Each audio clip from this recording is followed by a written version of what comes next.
বিশ্বনবী মসজিদে নববীতে নামাজ পড়ছেন, তিনি আল্লাহু আকবার বলে নামাজ শুরু করলেন, কেরাত বললেন, রুকু করলেন, রুকু থেকে দাঁড়িয়ে বিশ্বনবী পড়লেন সামি আল্লাহু লিমান হামিদা, পেছন থেকে সাহাবারা পড়ল রব্বানা ওয়ালাকাল হামদ। এক সাহাবী বাড়িয়ে অতিরিক্ত পড়লেন হামদান কাসীরান তাইয়িবান মুবারাকান ফি, ফিসফিসি আওয়াজে পড়ার কারণে বিশ্বনবীর কানে এটা চলে এসেছে।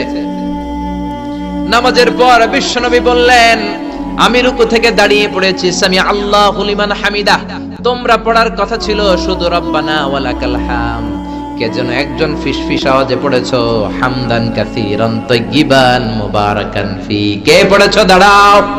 কোন সাহাবী দাঁড়ায় না ভয়ে। বিশ্বনবী অভয় দিয়ে বললেন কিছু বলবো না, কে পড়েছো? দাঁড়াও। এক সাহাবী দাঁড়িয়ে বললেন ও নবী আমি পড়েছি। বিশ্বনবী বললেন এটা তো আমি শিখাই নাই, কই পাইলা, কেন পড়ছো? সাহাবী বলে নবী গো, আল্লাহর তাসবিহ অল্প পড়লে আমার পোষায় না, এই জন্য আমি একটু বাড়িয়ে পড়েছি। আল্লাহু আকবার।